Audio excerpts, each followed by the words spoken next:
Esta Soy conferencia comenzará a grabarse. Justo me interrumpió la voz de la que se estaba por grabar. Arranco de nuevo. Bienvenidos a todos. Mi nombre es Mariano Fernández y soy codirector del Comité de Compliance de esta casa. Para los que no nos conocemos, de paso paso la invitación para los que quieran sumarse. Esta actividad no la teníamos en el calendario, ya que tenemos una cita agendada para el 21 de agosto, pero bueno, teníamos la oportunidad de presentar esta experiencia, un caso real de implementación, lo cual no es menor porque esta empresa es la segunda en Argentina que certifica norma ISO 37001.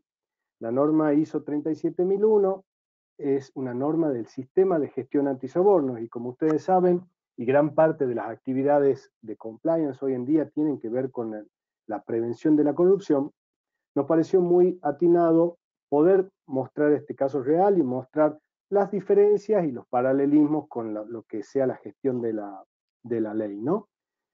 Así que aprovecho en esta oportunidad para presentar brevemente los que están hoy representando a la empresa Central DocSud.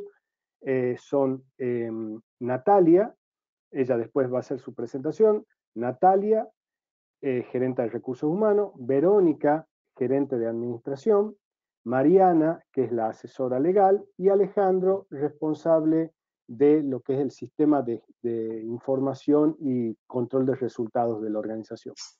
En caso de ustedes desear alguna pregunta, la pueden ir dejando en el chat y después la vamos gestionando.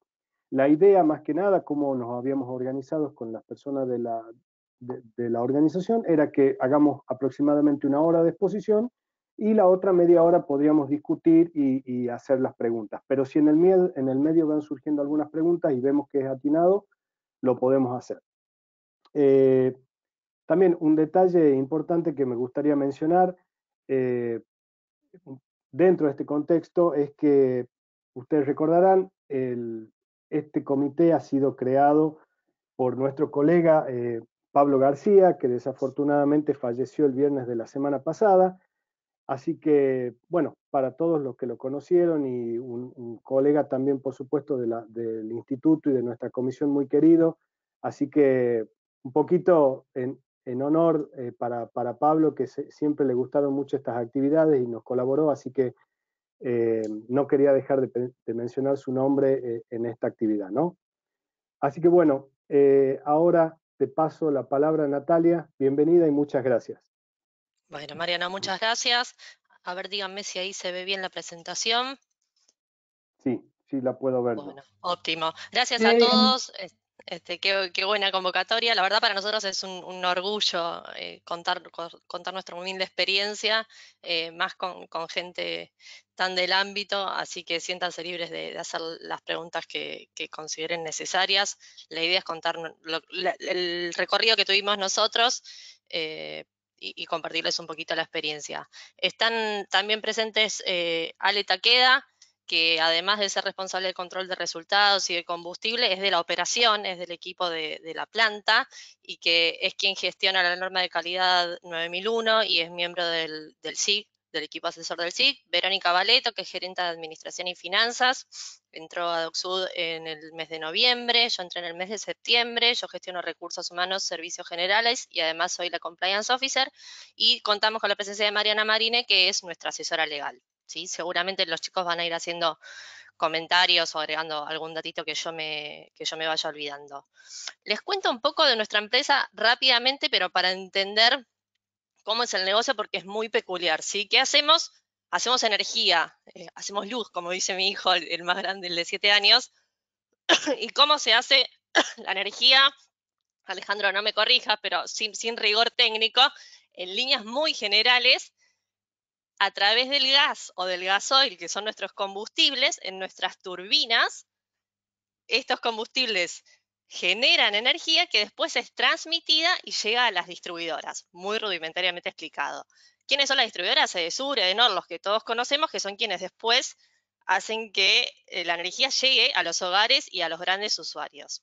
Y esto lo menciono porque no es un tema menor, porque hablamos de un servicio esencial y de un servicio que es de interés público. Si nosotros no producimos, el año pasado produjimos el 3% de la energía nacional, entonces tenemos un impacto relevante en la sociedad. Y a la vez, al ser de interés público, hay muchos actores involucrados en juego, y lo que tiene la energía, también careciendo de rigor técnico, es que es un bien que no se almacena, no podemos tener energía en un depósito estoqueada. Entonces, la industria es muy peculiar, para mí especialmente, que vengo de consumo masivo y de industrias diferentes, porque es como un just in time. Uno va entregando la energía en el momento, en función de la demanda, y eso varía dependiendo del horario del día, de cuánto están trabajando las industrias, del clima, y la demanda de energía del sistema depende de cómo funcionan otras centrales, porque nosotros somos un ciclo combinado y generamos un tipo de energía, pero también hay centrales hídricas, nucleares, que según los cauces de los ríos. Entonces, hay muchos factores que hacen que este mercado sea muy dinámico y a la vez es de interés público. Entonces, es una industria distinta a lo que quizás algunos conocen. Tenemos un único cliente, que es Camesa, que es un organismo privado, pero con interés público también. Entonces, le vendemos solamente a Camesa, y Camesa nos compensa o nos remunera de acuerdo a reglamentaciones que establece la Secretaría de Energía. Entonces, tenemos mucha interacción con el sector público. Y tenemos una complejidad o una particularidad más, que es que tenemos casi un único proveedor exclusivo, que es quien nos dotó de la tecnología, de las máquinas, del ciclo combinado para producir. Entonces, en muchos casos, tenemos una relación muy directa en lo que es la compra de repuestos o en las contrataciones de los mantenimientos con General Electric, que es uno de nuestros principales proveedores y quien nos dio las máquinas para el ciclo combinado. Para sumarle una complicación más, Camesa es quien nos provee en este momento el gas con el cual producimos, o el gasoil. En diciembre del año pasado, eso estaba abierto porque había otra regulación y podíamos comprar el gas a los productores directamente. ¿Quiénes eran algunos de esos productores? YPF, Pan American, que a la vez son socios accionistas de Central Dock Sud, ¿sí? Esa regulación fue derogada en diciembre, por lo tanto hoy nos vende exclusivamente Camesa, el gas, pero como verán, es un mercado, un negocio, una industria muy, muy peculiar, ¿sí? Estos son nuestros principales accionistas. En líneas generales, YPF y Enel tienen el 40% cada uno y Pan American el 20%. Entonces somos una empresa chiquita, pero con accionistas muy grandes. Acá hay algunas fotos para tomar dimensión, pero simplemente para reforzar que somos una empresa anciana, ¿sí? Una compañía que nació en 1907, y esto lo traigo a colación porque en su momento fue SECBA, Central Dock Sud, formó parte de SECBA en el 58 y en el 92 fue privatizada. Entonces, tenemos gente que trabaja desde ese momento con nosotros. Hoy tenemos, por lo menos debe haber unas 7, 8 personas que pertenecían a SECBA. Y lo traigo a colación porque me parece que amerita, porque la dotación, la industria es muy peculiar. Hay mucha gente que viene desde esa época, es una industria bastante masculina. Tenemos gran cantidad de gente dentro del convenio, el 80% casi de nuestra dotación es dentro del convenio. Tenemos gremios de esos que se formaron en la industria, ¿no? Son técnicos, son ingenieros, gremios que valoran la compañía, el negocio, la industria, pero bueno, por supuesto con su idiosincrasia cada uno. Entonces lo traigo a colación porque me parece que en este tipo de procesos fue importante incluirlos. Al principio nos ocurría que quizás había algunos prejuicios de decir, no va, el gremio no va a querer, no nos van a firmar el código de conducta, nos van a poner trabas para firmar una declaración de conflicto de interés. Y la verdad es que en la medida en que lo fuimos involucrando y le fuimos contando hacia dónde íbamos, colaboraron y fueron entendiendo y planteando sus objeciones o sus dudas y las fuimos resolviendo. Pero traigo todo esto acá a la presentación más que nada para compartirles que es una dotación chiquita, porque somos 86 personas, pero de gente con un promedio de edad alto comparado con otras industrias. Tenemos casi 17 personas mayores de 50 y con un promedio alto en términos de antigüedad, ¿sí? Esto fue algo que tuvimos que considerar porque en algunos casos nos pasaba que estaban esta fuerza de duda o de incertidumbre, decir, no, esto no vamos a poder, no, la gente no va a querer, y entre nosotros ir desandando ese camino de trabas y de tabúes para poder avanzar. Esta es nuestra estructura. Si me dejas Sí. meter una pizquita, volver para la página de atrás. El tema humano, digamos, y fuerza laboral, y todo lo que contaba Natalia, el entorno, la antigüedad de la gente, que era SEGBA, que tuvimos que, digamos, que fue imprescindible involucrar a los gremios, digamos, no es un tema menor, sobre todo porque todo lo que tiene que ver con compliance, más allá de anticorrupción, compliance en términos generales, además de ser, digamos, de cumplimiento de normas, tiene mucho que ver con la convicción de las personas, con lo que uno quiere hacer, con el modelo de país que uno quiere tener. Esto es algo que se está instalando, digamos, en nuestra sociedad y en muchos casos son temas de discusión de las mesas de los domingos, ¿no? De que sí, de que no, que corrupción sí, que corrupción no, que te paso, que no te paso. Entonces, no es un tema menor el tema del equipo humano, porque tiene que ver mucho con la concientización, con mostrarles a dónde queremos llegar y hacerlos parte. O sea, no es solamente todo este camino que ahora vamos a seguir continuando, poner un papelito sobre la mesa o decir tenemos un procedimiento, sino hacerlos parte de que ese procedimiento se cumpla, que entiendan por qué se hace y que todo esto se vaya incorporando en el ADN de cada uno de nuestros empleados y nuestros socios en general de negocio, ¿no? Totalmente. Uy, perdón, me salí de la presentación. Bueno, este es nuestro organigrama. Como les contaba, somos poquitos, somos 86 personas. Hay un gerente general que estuvo involucrado desde el minuto 1 en este proceso y en la definición de este objetivo de certificar 37001 con su secretaria y Mariana, que está acá presente, que es nuestra abogada y la asesora legal. Y después está el cuerpo de gerentes, donde está mi gerencia, la de Recursos Humanos y Servicios Generales, que además manejo Compliance Officer, lo que sería la gerencia de Verónica, administración, finanzas, sistemas, control interno, planificación y control, la gerencia comercial, que es la que maneja el despacho y el ida y vuelta con Camesa y el control de todo lo que tiene que ver con la remuneración y con cómo nos compensan lo que generamos, compras y almacenes, y lo que sería explotación, que tiene además seguridad y medio ambiente. Explotación es la planta, ¿no? Los que manejan el ciclo combinado y las turbinas y quienes realizan el mantenimiento. Y además está el equipo asesor del SIC, que tenemos, porque tenemos certificadas las 3 normas, 9001, la OYAS y 14001, y hay un equipo integrado que tiene sus tareas particulares, pero que a la vez forman el equipo del SIC. Bueno, discutíamos a veces o charlamos por qué meternos en este brete, por qué certificar 37001 y entre algunas de las muy variadas explicaciones, empezando porque fue un objetivo propuesto y una meta definida a nivel de directorio para todos los gerentes, digamos que bajó de arriba hacia abajo, era consistente con la metodología que tenemos para trabajar, ¿sí? Nosotros tenemos certificado desde 2001 la norma ISO 9001, y también lo que tiene que ver con salud, con medio ambiente, perdón, la 14001, y desde 2003 la norma OYAS de salud y seguridad. En 2004 adherimos al Pacto Global de Naciones Unidas. En febrero se hizo como un relanzamiento y se definió en la figura de recursos humanos lo que sería el rol de Compliance Officer en línea con la 27401.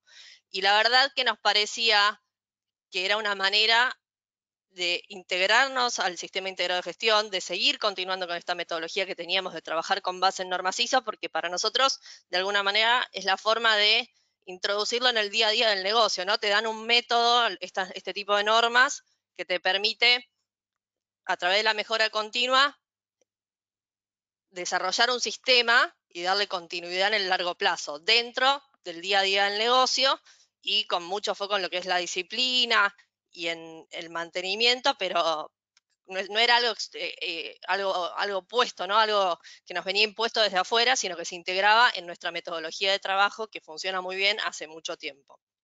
La conducta ética es uno de nuestros valores. Si ustedes entran a nuestra página, a nuestro código de conducta, lo van a ver. No es algo que surgió ahora, era algo en lo cual Central DocSud focalizaba desde hace mucho tiempo, y nos pareció que 37001 resolvía de alguna manera un método de trabajo para integrarlo en el día a día de nuestra organización, ¿sí? Como ustedes saben, es una norma que tiene vigencia o que se publicó en 2016, aplica tanto para empresas públicas como privadas, y lo que tiene de interesante es que se focaliza en la organización, en los colaboradores, pero también en todos los socios de negocio, ¿no? Y mira el soborno tanto el que entra como el que sale, el directo como el indirecto, o sea, se enfoca tanto en si alguien de DocSud soborna a una persona o favorece un soborno como si lo hace a través de un tercero, ¿sí? Y lo que tiene es que está basado en la mejora continua, y entonces tiene de una manera integral un método para establecer e implementar un sistema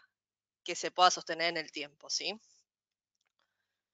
Bueno, les contamos cómo lo planificamos. A ver, cuando se definió el objetivo en el directorio en el mes de mayo del año pasado, la idea era poder llegar a diciembre de 2019 con la norma certificada.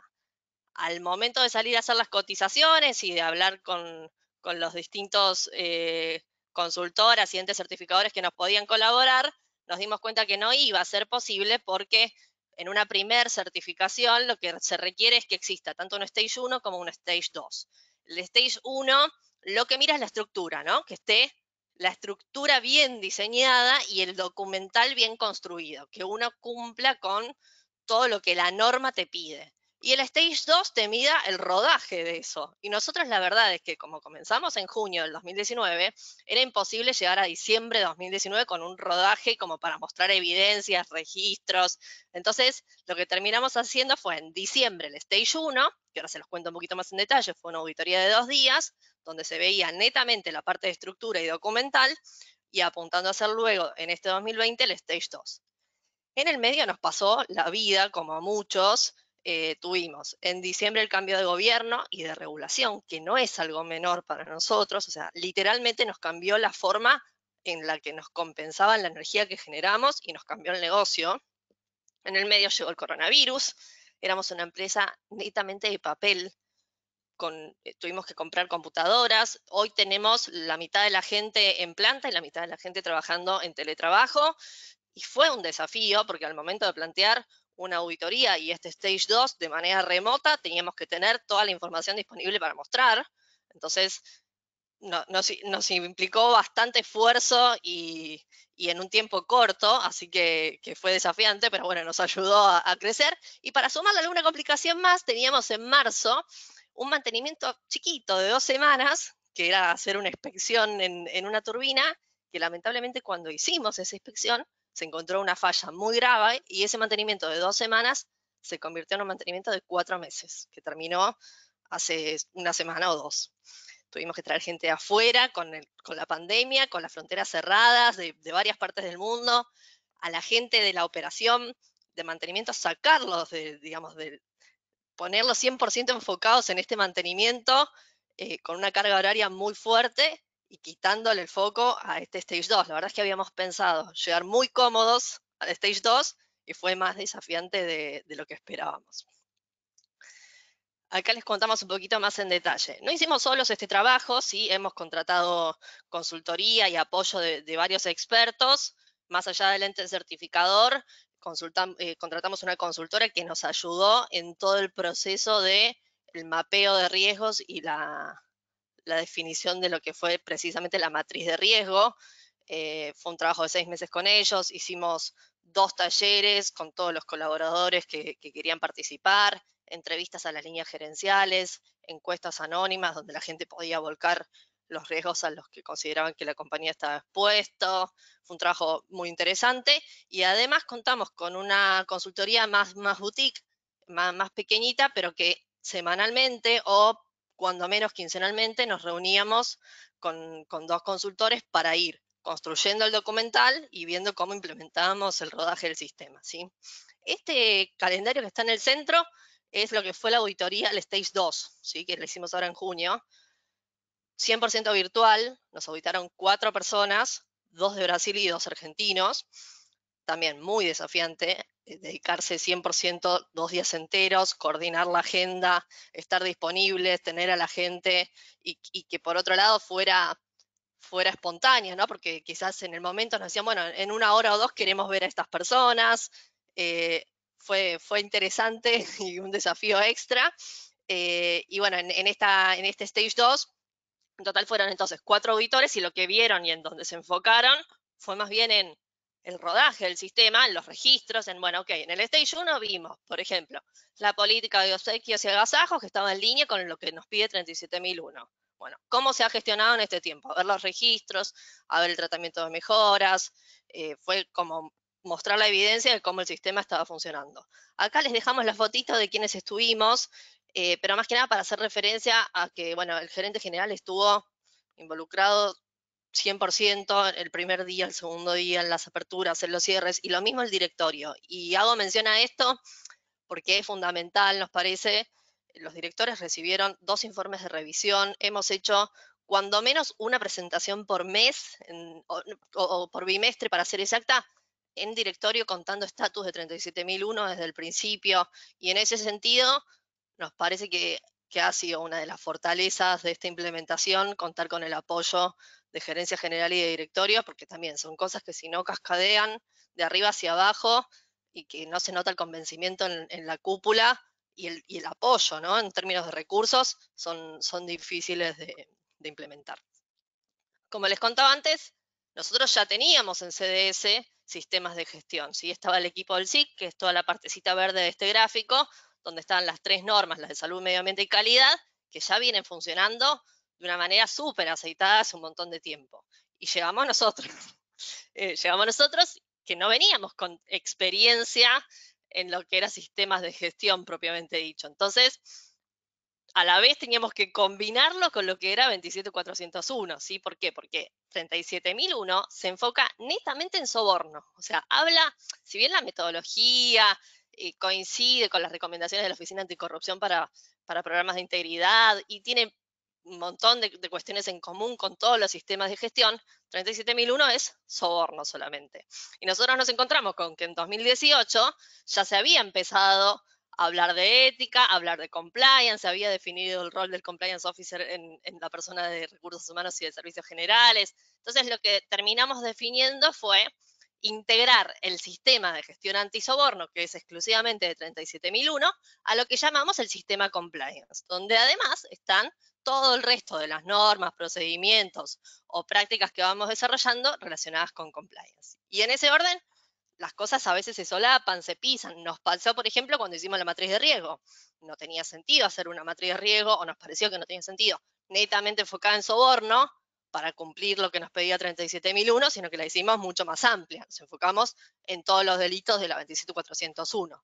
Por eso, acá tenemos como una dualidad y algunas cosas se mezclan y se complementan, ¿sí? Tenemos como 2 roles grandes definidos, el Compliance Officer, que sería yo, y la FCA. La FCA es la función de cumplimiento antisoborno, que te la pide específicamente 37001, y ahí estamos estas 4 personas que somos quienes recién les presenté, que fuimos designados por directorio, ¿sí? Que tenemos esta particularidad, que estoy yo como recursos humanos, está Alejandro como miembro experto del SIG y como alguien de la operación, como alguien técnico que entiende el negocio, Verónica, que maneja sistemas, administración, contabilidad, finanzas, y Mariana, que es nuestra asesora legal y el experto en toda la parte jurídica, ¿sí? Acá les mostramos...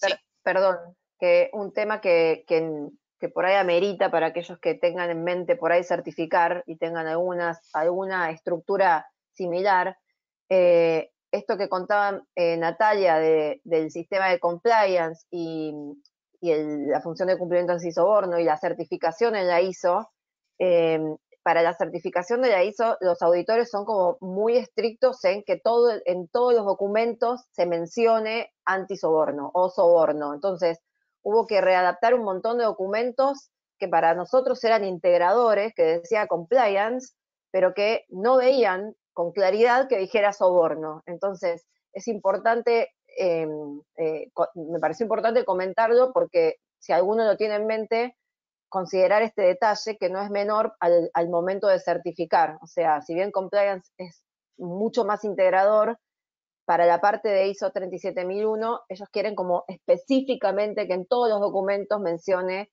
soborno. Entonces hubo que revisar un montón, mucho que ya estaba hecho, firmado, aprobado por directorio, simplemente para cambiar o agregar la palabra soborno, antisoborno, digamos, o aquellos detalles que nos pedía la norma.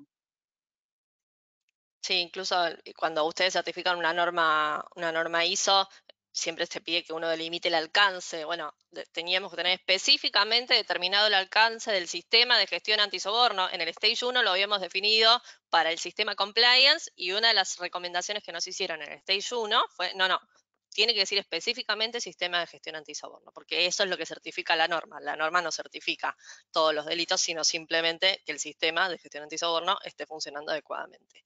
Les marcamos acá algunos puntitos comunes con otros sistemas de gestión. Cualquiera que tenga 9001 va, cuando lea la norma 37001, a darse cuenta que toda la parte de planificación es muy similar, ¿sí? De lo que tiene que ver con definición, con el seguimiento de los objetivos, con el análisis de contexto, con las partes interesadas. Eso, si ya vienen con normas certificadas, no les va a resultar ninguna novedad. Tampoco toda la parte de gestión del conocimiento y de operación, ¿sí? Lo que tiene que ver con metodologías de trabajo, con cómo se documenta la información, con cómo se gestiona la comunicación, la sensibilización, la capacitación, todo lo relacionado con normas de seguridad informática. Es muy similar a los demás sistemas, y lo mismo la revisión por la dirección, que es esta especie de resumen, reporte, donde uno vuelca todo lo que ha hecho, que te lo exigen las otras normas y también te lo exige 37001. Lo último común a los otros sistemas es esto de la mejora continua, el PDCA, esto de planificar, hacer, chequear, controlar, corregir, y lo que tiene que ver con el tratamiento de mejoras, llevar los registros, hacer las no conformidades, y los procesos de auditoría interna, es exactamente igual a cualquiera de las otras normas. Ahora, cuando nos metemos específicamente con 37001 y el sistema de gestión antisoborno, hay algunas cositas claves diferentes que son, primero, tiene un nivel más, que es el órgano de gobierno, ¿sí? En general siempre se pide el equipo asesor, la alta gerencia. Bueno, acá te exige que haya un órgano más, que es el órgano de gobierno, que en nuestro caso definimos que fuera el directorio. Lo segundo es la función de cumplimiento antisoborno. Esto que yo les contaba, el órgano colegiado, no te dice que tiene que ser un órgano colegiado, ni que tiene que ser 1, 2, 3 personas, pero sí te dice que tiene que ser independiente, autónomo, tener llegada directa al directorio, que tiene que ser perfiles con seniority, con conocimiento. Esa figura de la función de cumplimiento antisoborno te la exige la norma. La matriz de riesgo de soborno es un requisito, o sea, no hay manera de certificar 37001 si no se hace una buena matriz de riesgo de soborno. Y después lo que tiene que ver con due diligence y canal ético son como los dos must-have que deberían sí o sí estar.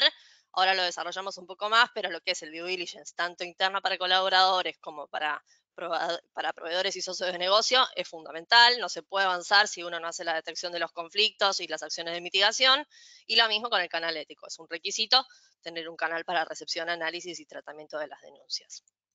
Acá un poquito les contábamos lo mismo, pero también detallamos algunos procesos que tuvimos que tocar sí o sí, y adaptar y reforzar, que ya estaban en el sistema integrado de gestión o en nuestro sistema de gestión normativo, que no tiene ninguna certificación, pero nos dice cómo tenemos que trabajar, y los tuvimos que tocar. Todo lo que tiene que ver con el proceso de compras y de contrataciones, los procesos de certificación de bienes y servicios, el pago a proveedores, el manejo de fondos fijos y todo lo relacionado con cómo se maneja el dinero, ¿sí? 37001 va mucho ahí, dice, bueno, ¿cómo se hacen las contrataciones? ¿Cómo se maneja el dinero? ¿Qué controles hay? Donaciones, reuniones y obsequios. Es otro de los procesos como que sí o sí tenés que modificar si es que no lo tenés. El control de contratistas por un tema de solidaridad, y hace mucho foco en capacitación y evaluación de desempeño, ¿no? Bueno, tenemos las herramientas necesarias para que la gente pueda, sin presiones, evaluar el desempeño de sus colaboradores, o en algunos casos lo torcemos, lo tratamos de direccionar para generar un favor, para evitar un control. Focaliza mucho en que sean procesos transparentes, ¿sí? Lo mismo con capacitaciones. Las capacitaciones que damos responden a necesidades, son contratadas en función a necesidades específicas, dictada para todo el mundo igual, porque se fija mucho el soborno indirecto, ¿no? Que yo podría contratar, por ejemplo, a la esposa de un funcionario para recibir un favor. Entonces, todo lo que tiene que ver con el proceso de capacitación es muy analizado por 37001. Les volcamos aquí algunos indicadores como para tener presente de lo que hicimos nosotros en 2019 y en 2020. Implementamos un sistema de reuniones semanales donde llevamos un acta, una minuta y un action log, que a los auditores les gustó mucho, sí, porque les daba como materia prima para trabajar, cruzaban una minuta con la otra, este tema evolucionó de esta manera. En lo que va de 2020 hicimos 23 reuniones. Son reuniones de 2 horas, a veces de 3, según las temáticas que haya que tratar, pero nos sirven para darnos método e ir siguiendo los temas en esta etapa inicial o de desarrollo. Hemos hecho 3 informes de dirección de revisión para el Stage 1 y 3 para el Stage 2. En total, tuvimos que escribir y readaptar 10 procedimientos en 2019 y 8 en 2020, y además tocar a los procedimientos que ya existían del sistema de gestión normativo y del sistema integrado de gestión. ¿Sí? Tocamos 21 procedimientos en 2019 y 18 en 2020. Elaboración y matriz de riesgo fue un trabajo muy arduo en 2019, donde llegamos sobre la fecha, ¿sí? La auditoría de diciembre fue 26 y 27.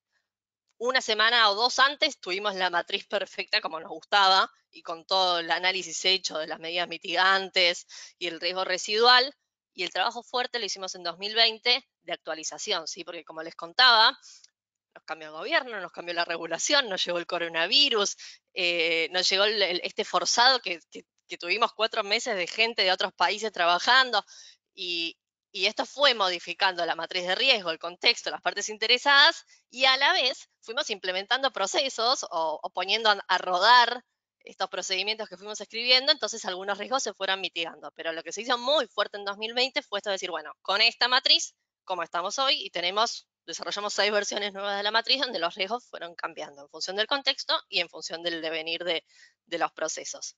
En términos de objetivos, que te lo pide la norma y cualquier sistema de gestión, el año pasado habíamos definido 4 objetivos, y lo que hicimos este año fue mantener esos 4 objetivos, que uno tenía que ver con certificar, el otro tenía que ver con un montón de acciones de sensibilización y de capacitación, el tercero con hacer un tratamiento, investigación de denuncias en un plazo que no exceda los 30 días, y el cuarto, este año lo extrapolamos a 21 objetivos, o sea, hubo reuniones con cada una de las áreas, con distintos niveles, gerente, jefe, analista, diciendo, bueno, estos son los riesgos a los que está expuesto el sector de compras, estas son las medidas que hemos ido tomando o los procedimientos que ayudan a mitigarlo, definamos objetivos que nos ayuden a controlar cómo va gestionando el área y cómo impactamos en la mitigación de riesgos del sistema de gestión antisoborno. Con eso hemos logrado establecer 21 objetivos que le damos seguimiento en su mayoría mensual. Lo último, hemos hecho mucha capacitación, por supuesto era algo nuevo. Ustedes imagínense que Verónica entró en noviembre del año pasado, yo entré en septiembre. Ale tiene 20 años de compañía y Mariana está desde 2006, si no me equivoco, pero para todos la norma era nueva, ¿sí? Había una sola empresa en Argentina que la había certificado. Entonces, invertimos muchas horas de capacitación, en promedio 4 para los 86 colaboradores, y este año presenciales, promedio de 1 hora, pero hemos tenido mucha sensibilización que acá nos la estamos contando, ¿no? Mucha difusión de temas, mucho. Sí, Ale. Perdón, Nati, buen día a todos. No, simplemente viendo en el chat, hay algunas preguntas que dicen cuántas personas componemos el grupo del FCA. Somos 4. Están las chicas, Natalia, Verónica, Mariana y yo como suplente. Y me preguntaban también cuántas horas habíamos dedicado. La verdad que no sé si hay un cálculo hecho respecto a las horas dedicadas, pero se puede hacer un cálculo muy así a grosso modo, viendo que son como 35 reuniones, mínimamente 2 o 3 horas. Por ese lado se van como 70 horas aproximadamente. Y más lo que es elaboración de informes, lo que son la matriz de riesgo llevó mucho. Hay muchas horas de capacitación, muchas horas en lo que es análisis de denuncias. No sé si hay alguna estadística que hayamos Sí, llevado. la verdad es que no lo tenemos. Es una buena pregunta y un buen dato para tener a disposición. Yo creo que la base de lo que nos ha llevado seguro, eso con seguridad, sin hacer ningún control ni nada, ha sido cuando menos un promedio de 3 horas semanales de los 4 miembros de FCA. Salvo una vacación o alguna licencia, hemos dedicado 3 horas. Lo que hemos hecho este año es integramos la consultoría que la seguimos manteniendo, 2 veces por mes se suman a nuestras reuniones, pero las reuniones de los jueves de FCA son inamovibles. A veces son más cortitas y pueden llegar a durar 2 horas, pero la verdad es que en esta etapa inicial siempre hay cosas para hacer en términos de difusión o de investigación de denuncias. Entonces, en promedio, yo diría que cuando menos hemos dedicado, o por lo menos yo de mi tiempo, y los chicos de FCA, 3 horas una vez por semana para esta Sí, pero etapa en inicial. realidad son las 3 horas no, 3 horas mínimo de reunión, a veces hemos estado 4 horas, y después todo el trabajo post reunión, porque de esas reuniones discutimos, vemos qué hay que hacer, y cada una de nosotras, y Alejandro inclusive, tiene tareas post reunión, o sea, es mínimo, digamos, es para empezar las 3 horas de la reunión. La verdad es que fue mucho trabajo, mucha dedicación de todos. Y acá veo también otra pregunta que nos hacen sobre si contratamos una consultora o proveedor externo para capacitaciones y difusión. En principio hicimos mucho interno, pero la idea es que lo que queda de este año sí contar con ayuda externa para que nos ayuden con sensibilizaciones y reuniones por equipos, sobre todo para promulgar esto de la confianza en el sistema, de que, digamos, no todos juntos, sino por equipos, para que la gente se empiece a acomodar en la confianza de poder denunciar, de poder contar, reuniones donde, no sé, equipos de trabajo donde no esté el jefe, donde no esté el gerente, digamos, y eso lo vamos a ir haciendo en este segundo semestre con ayuda externa, no nosotros, justamente para independizar un poquito de la cúpula, ¿no? Del equipo de compliance, que somos 4 en FCA, y después el equipo de compliance, que es Natalia y Mariana. Sí, el año Sí, pasado, perdón. perdón, no, complementando a lo que dijo Verónica, dentro de los cursos hubo cursos que se hicieron in-house de los mismos consultores que elaboraron la matriz de riesgo, hicieron entrevistas, hicieron talleres como para interiorizarlos en lo que era toda esta nueva normativa. Después también los propios consultores que nos asisten periódicamente, también ellos elaboraron cursos y también otros, digamos, no tan a medida, por ejemplo, para lo que son las auditorías virtuales, también asistimos a cursos ya estructurados, ¿no? Dentro de las ofertas que hay en el mercado. Sí, como punto base, en 2019 la consultora que nos hizo la matriz de riesgo dio 2 talleres, donde hubo 35 personas, que son las personas core. Este grafiquito que va increciendo en términos de colores es, por supuesto, que el operador de la sala de control no está expuesto a riesgo. De hecho, la matriz de riesgo, y lo tenemos definido así en el proceso de análisis de riesgo, establece cuáles son las posiciones críticas, y posiciones críticas de las 86 tenemos unas 17, si yo no me equivoco, que las vamos cambiando anualmente en función de cuánto dan los riesgos y de quiénes son los más expuestos. Entonces, en los talleres participaron prácticamente todas las personas que tienen un nivel de exposición a riesgo de bajo hacia arriba. Además, hubo 44 participantes en las encuestas y hicimos otro taller que lo llevamos en el mes de diciembre, que también hubo dudas, consultas, porque mucho de esto fue ir aprendiendo a medida que hacíamos. Lo que nos pasaba es que uno, cuando empieza a escribir una política quizás o un procedimiento, lo hace demasiado restrictivo, y después cuando lo poníamos en práctica la gente decía, pero ¿cómo tengo que denunciar cada vez que yo tengo una reunión con un proveedor? Esto es difícil. Entonces lo tuvimos que ir adaptando y haciendo que fuera cumplible en términos de lo que la dinámica del negocio permite, pero que a la vez mitigara los riesgos que necesitábamos mitigar.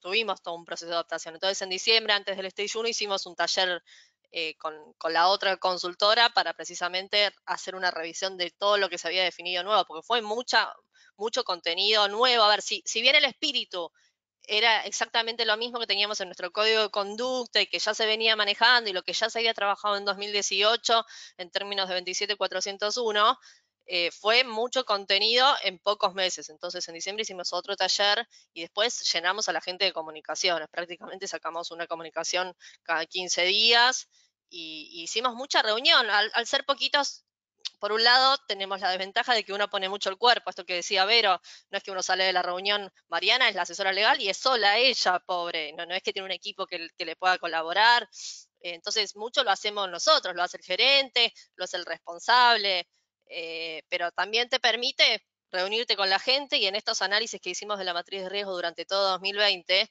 donde nos juntábamos con los 5 o 6 personas de compras, el ida y vuelta fue muy enriquecedor porque la gente terminaba inmiscuyéndose mucho en la norma y en los riesgos a los que estaba expuesto y opinando y participando y presentando objeciones o trayendo algún otro riesgo que no habíamos mapeado. Este año lo vamos a profundizar a partir ahora de agosto, pero hubo mucha capacitación y mucha toma de conciencia. Nati, si me permitís, quería hacer una acotación.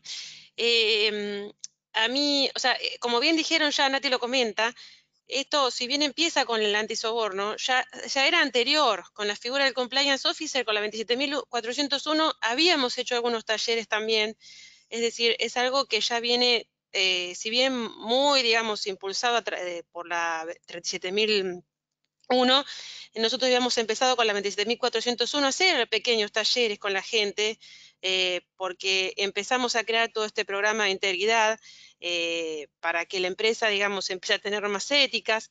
Y también lo que llevó también mucho trabajo, que también las chicas ya lo dijeron, es la elaboración de todo el documental, ¿no? Porque, o sea, teníamos un código de conducta que regía en la empresa hacía mucho y un plan de tolerancia cero contra la corrupción, pero después la norma precisa de muchas políticas y muchos procedimientos para cada cosa, y ello está fuera también de las horas que estuvimos trabajando como FCA, que bien comentaron. Es decir, eso es previo y también llevó mucha tarea ahí de escritura, ¿no? Y de reunión también con nuestros consultores y demás. Era eso solo, Nati.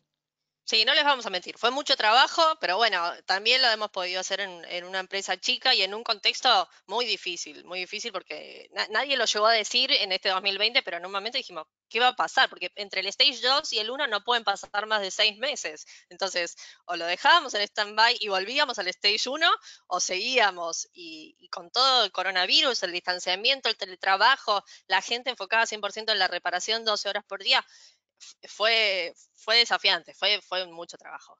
Esta es nuestra matriz de riesgos. Sí, perdón, Nati.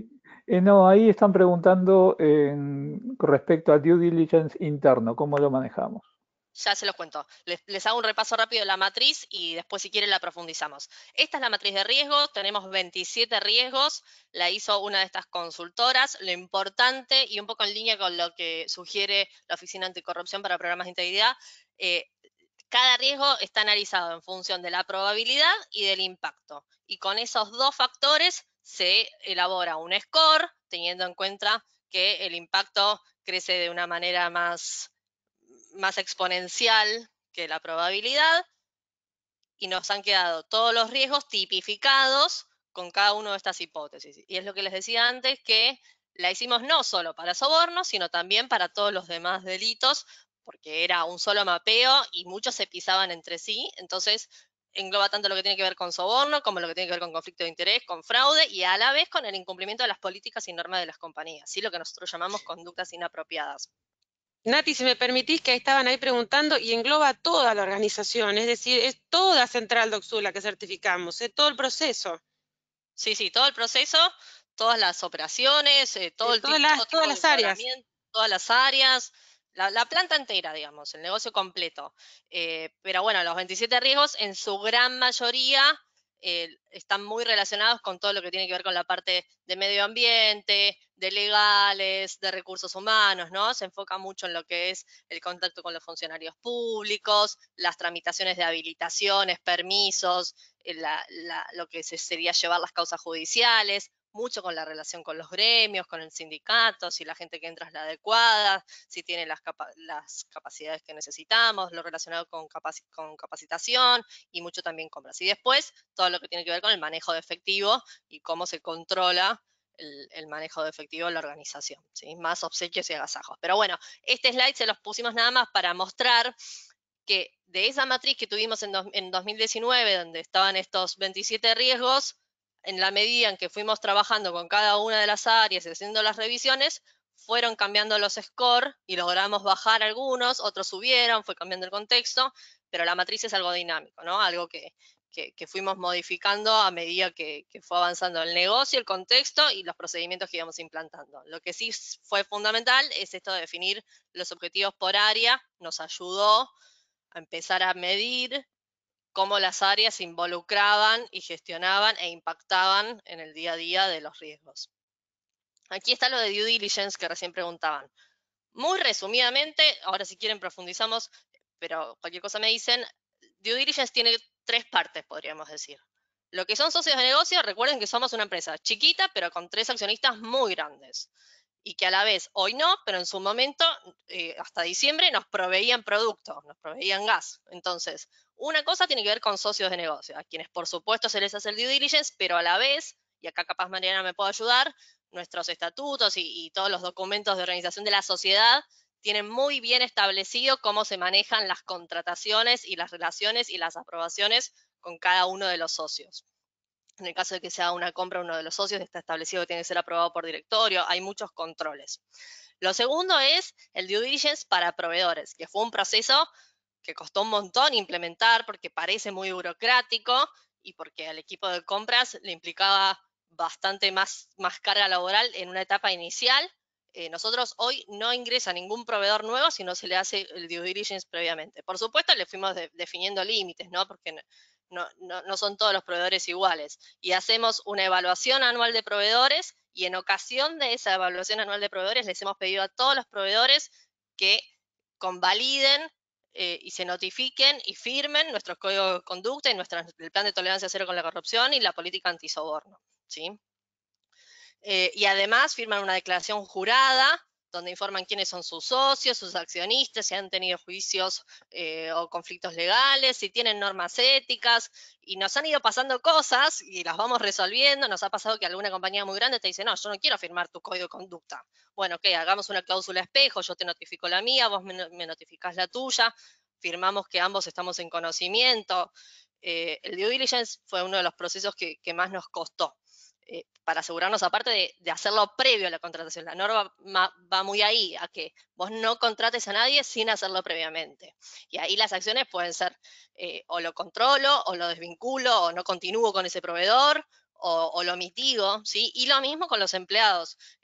La verdad es que, como les decía antes, la dotación es bastante estática, pero no, de hecho los ingresos el mío en septiembre y el de Verónica en noviembre fueron los únicos, para darle un ejemplo del año pasado, pero tuvimos que modificar el procedimiento de selección y hoy no podría entrar ningún colaborador que no pase por este proceso de due diligence también, ¿no? Donde se investigan sus antecedentes, su reputación, su opinión en la entrevista sobre cuestiones de ética y de compliance. También firmé una declaración jurada y hemos hecho afirmar que había mucho temor o muchas trabas internas que pensaban que no íbamos a poder, a todos los colaboradores, dentro del convenio, fuera del convenio, de todos los niveles, al 100%, una declaración de conflicto de interés, que nos ha resultado muy útil. Estamos viendo en la práctica que el haber mapeado los conflictos posibles en el día a día nos sirve para detectar algunas cuestiones.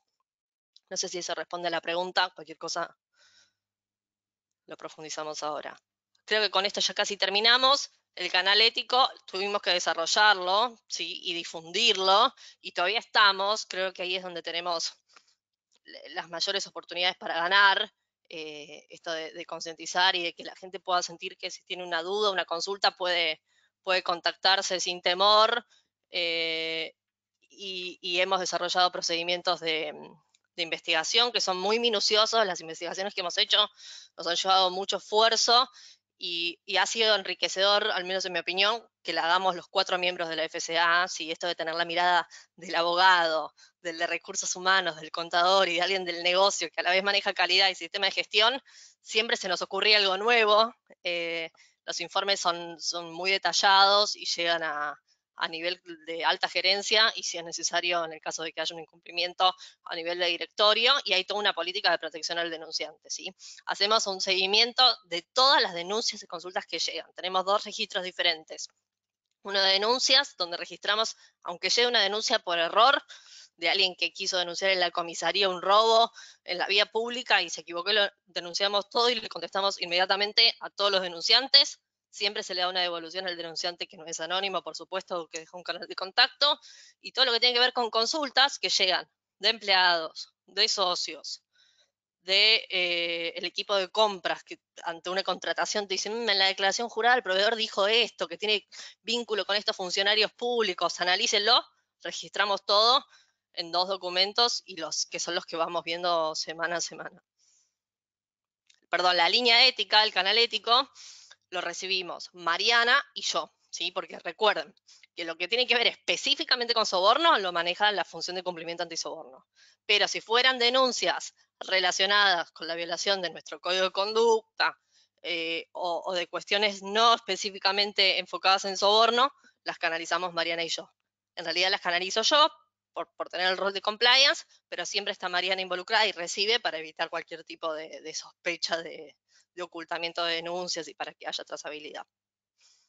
Acá hay varias preguntas, pero la última que nos hicieron tiene que ver con un poco esto que estás comentando de cómo gestionamos las denuncias que involucran a algún miembro del FCA. Bueno, la realidad es, si bien el canal ético lo recibe el compliance officer y la asesora legal, que son miembros del equipo de compliance, no todos los miembros del FCA.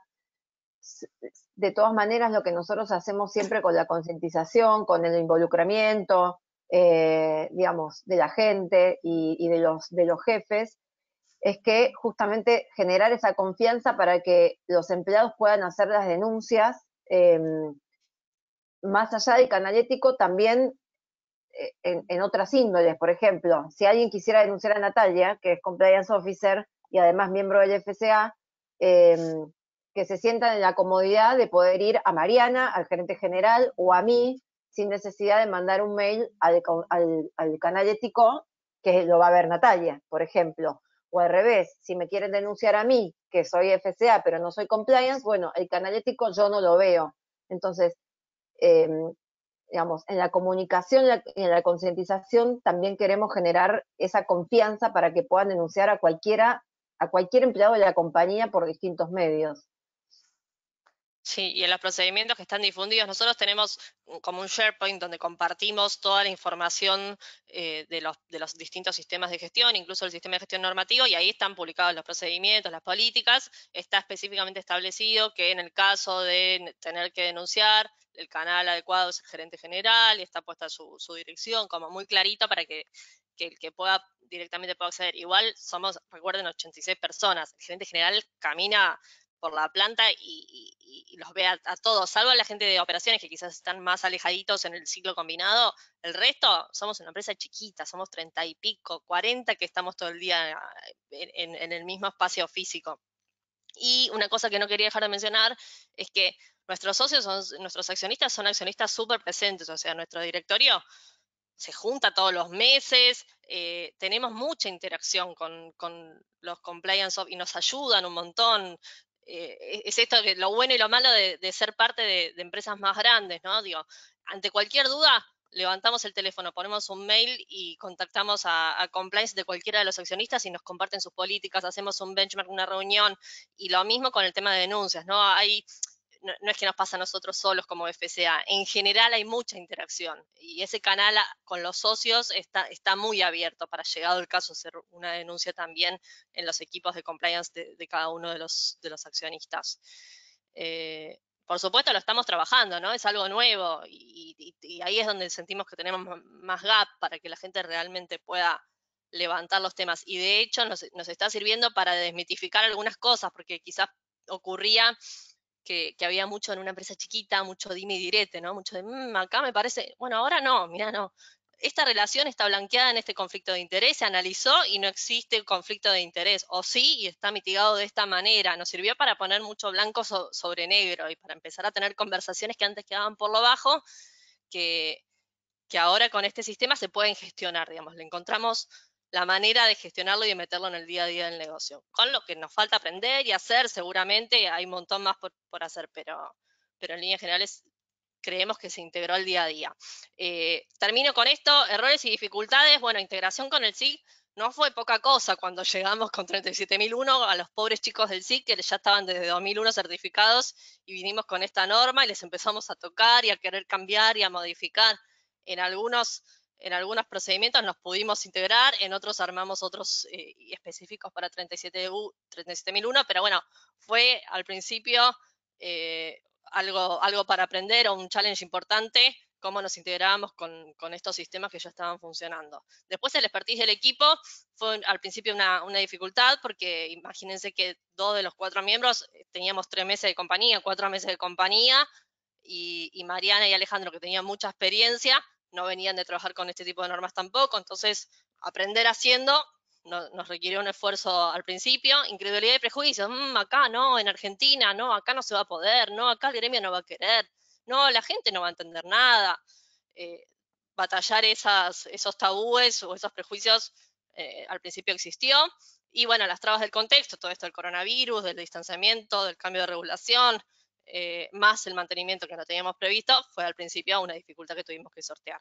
Una de las mayores fortalezas para nosotros, si es cierto, fue integrarnos al SIG, ¿sí? Incorporar su rodaje, su know-how. Alejandro tiene años haciendo análisis de contexto, partes interesadas, tratamiento de mejoras, y lo súper pudimos capitalizar.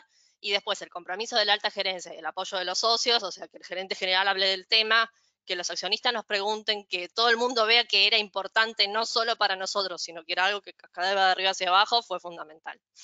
Y les escribimos algunas cositas que nos parece desde nuestra humilde experiencia no negociables, es que sí o sí, aunque sea una empresa chica, como la nuestra en dimensión, tiene que haber un abogado y un compliance officer. Es muy, muy difícil implementar esta norma y un sistema de gestión de compliance sin alguien que tenga un know-how fuerte en términos de requisitos legales. Mariana lleva muy en detalle toda la matriz de requisitos legales, al día, más en esta época, fue fundamental. Alguien con experiencia en sistema de gestión sería lo ideal, sí, porque tiene su JT, su metodología especial, esto de la mejora continua, el tratamiento de mejoras. Para alguien que nunca trabajó con sistema de gestión, implementar 37.001 al principio puede presentar algunos desafíos. Esto de escribir políticas que sean cumplibles y adaptadas al negocio, ¿no? Al principio habíamos todas las reuniones tienen que ser denunciadas. Bueno, no, después no, las reuniones que tienen que ser denunciadas son las que se dan fuera de la organización, cuando no participan 2 personas, nos fuimos adaptando a la realidad y en función al riesgo real que existía. Y después disciplina y método, bueno, acá de los 4 somos 3 mujeres y 3 capricornianas, así que pobre Alejandro ha tenido una tolerancia, pero esto de juntarnos todas las semanas, de seguir los temas, de ponernos en el action log, de auto cuestionarnos, che, ¿por qué no lo hice todavía? Si dije que lo hacía la semana pasada, de poner deadlines en un plazo tan acotado, fue importante para nosotros. Involucrar a todos los actores, esto de involucrar al gremio, involucrar a los accionistas, involucrar a los socios de negocio, compartir con los compliance de los socios, che, ¿qué te parece esto? ¿Cómo lo encaran ustedes? Nos parece que sumó sin lugar a dudas, y que logramos algo mejor, una sinergia mucho mejor. Y lo último, esto que lo que estamos trabajando ahora, que es que sea letra viva, ¿no? Que no sea una certificación que colgamos en la pared, que sea algo que los gerentes, jefes y que todos lo viven y con lo que comulgan y a lo que adhieren, que tiene que mejorar, por supuesto, pero que realmente sea con convicción, que no sea para colgar en una pared, ¿sí? Creo que con eso estamos. Sí. Bueno, nada, esto es lo mismo. Fuimos aprendiendo en la medida que fuimos haciendo. Y fue difícil, no se los vamos a ocultar, pero estamos súper orgullosos porque cuando muchos pensaban que no se iba a poder, con mucho esfuerzo y dedicación, ahora en junio ya tenemos el certificado, la verdad. Ya lo podemos publicar y todo. Bueno, Tenemos muy bien. varias preguntas igual para contestar. Okay. Sí. Bueno, primero agradecerles, chicas, la verdad que escucharlas es un placer. Alejandro también, por supuesto. Y quiero hacer un pequeño repaso de algunos puntos mientras la gente puede ir dejando algunas consultas. Algunos puntos que uno, claro, cuando uno ve la ley o la teoría, digamos, cuando uno lee la norma ISO, ¿no? O cuando uno va a charlas o compartimos como en estos espacios lo que son las mejores prácticas o cómo se involucra, fíjense que de una u otra manera los hemos ido viendo en la realidad. digo, por ejemplo, ustedes, esta empresa gestiona lo que es un servicio público, ¿no? Que ustedes saben que ya desde la ley y tiene un tratamiento particular y especial. Entonces, no es un detalle menor, pero por otro lado, ustedes adhirieron a una normativa, a la normativa ISO, que no es obligatoria, sino que solamente ustedes han querido meterse en el baile. Por supuesto, con la experiencia que ya tenían en certificación de normas ISO, que lo han presentado, por un lado, como una ventaja, porque tenían la experiencia, que Alejandro lo sabe más que nadie, pero por otro lado, con el riesgo que eso significaba de todo lo que ellos tenían en forma recontraorganizada, sumarle otra dificultad. Por eso entiendo yo, sin conocerlos, que vos lo pusiste como uno de los desafíos, ¿no? No es un detalle menor. Después, por otro lado, esta particularidad del único cliente y único proveedor, que cuando uno también, bueno, acá la mayoría todos somos auditores y eso de por sí ya es un punto riesgoso, exista la ley o no exista la ley, por lo que es el monopolio, por lo que es la fijación de precio, por lo que es el favoritismo y por todas las cuestiones. Pero bueno, la verdad que según entiendo, todo el mercado argentino de la energía se maneja de esa forma, ¿no? O sea, excede ya lo que uno podría hacer o el área de compras de tomar las precauciones, lo excede. Después, bueno, otro detalle importantísimo. Ustedes mencionaste ahí o mostraste, Natalia, que ya dentro de sus valores la ética en el trabajo ya estaba. Entonces, yo quiero imaginarme que más allá de que hayan decidido comprometerse con esta normativa o incluso que la normativa de la ley 27.401, que también es reciente, digo ambas, la 37.001 y la ley, ya ustedes desde la concepción de la empresa o de hace más tiempo estaba la ética en sus valores. Entonces seguramente, a pesar de que vos mencionaste que ustedes son nuevas y venían con una impronta nueva, esto tiene que haber estado ya seguramente en los directorios, en las gerencias, en los empleados que mencionaron que llevan tanto tiempo, ¿no?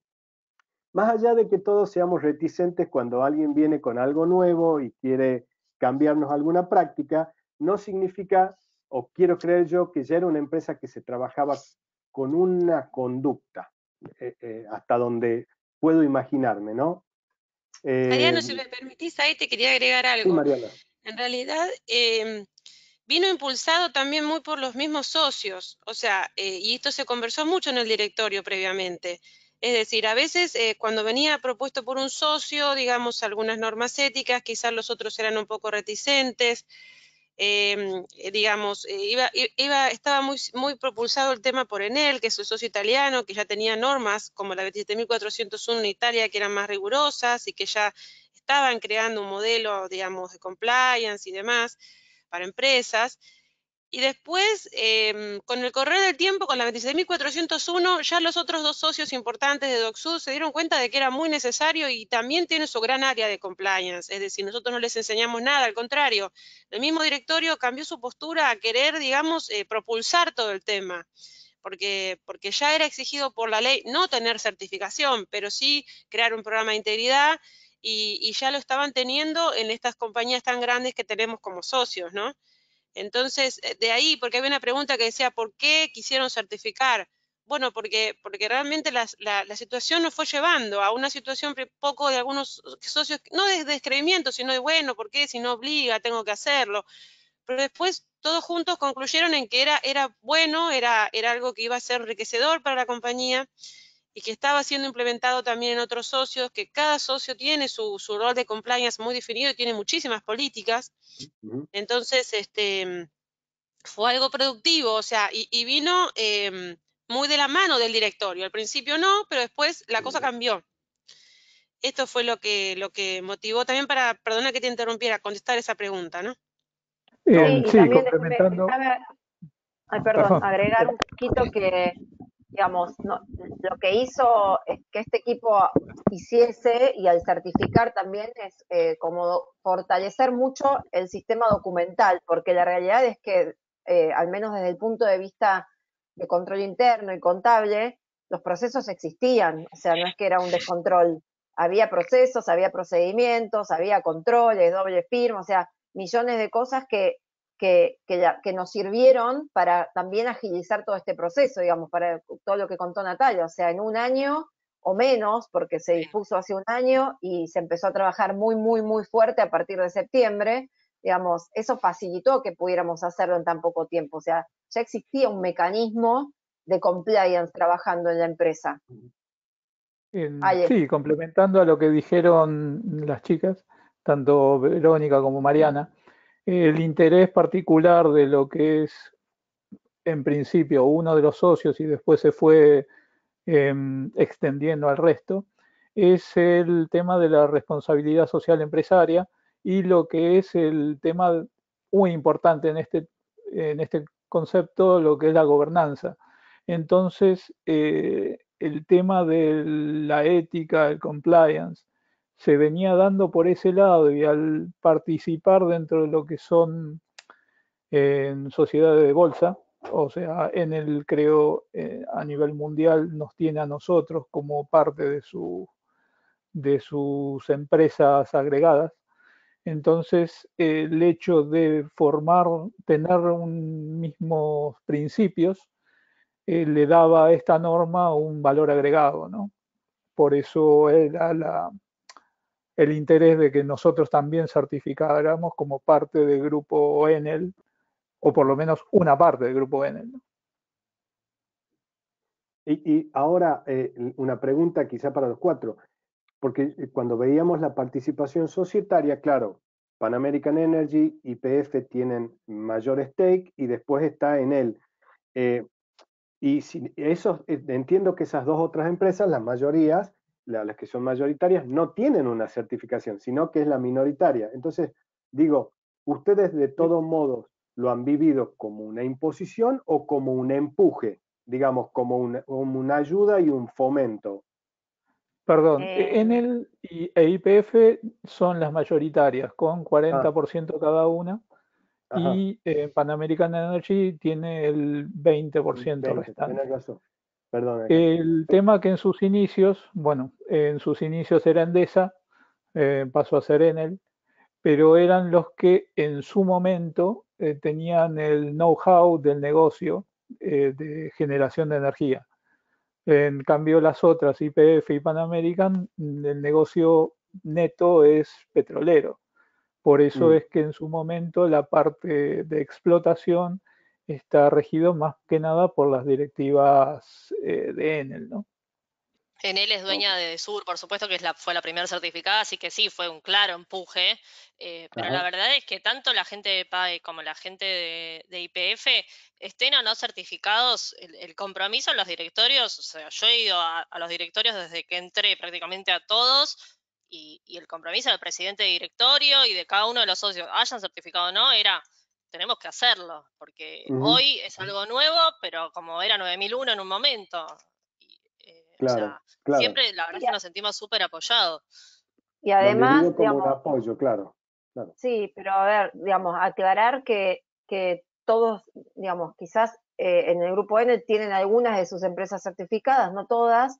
Los otros dos accionistas quizás no tienen certificación, pero la realidad es que igual todos tienen sus equipos de compliance. Hemos sacado un montón de ideas de procedimientos y políticas de ellos, o sea, claro, todos son muy fuertes en compliance, más allá de tener certificada esta norma. Y muy generosos además, porque la verdad es que nos han compartido la información de una manera muy abierta y constructiva y nos juntamos, son empresas distintas, competidoras en algunos sectores, y la verdad que hemos hecho reuniones con los compliance de cada una de los socios con mucha apertura para que realmente pudiéramos llevar adelante esto. Y cada uno, por supuesto, va focalizando en lo que más, quizás con uno de los socios ahora estamos más enfocados en ver cómo estamos tratando los conflictos de interés, con otros se trabajó más el tema de reuniones, pero la verdad que todo el tiempo nos sentimos muy apoyados. Yo, si me dejas, Mariano, quiero responder, vi que hay muchas preguntas de control interno y de auditoría, que es algo que en este tipo de presentaciones que estamos dando, en esta gira mediática que estamos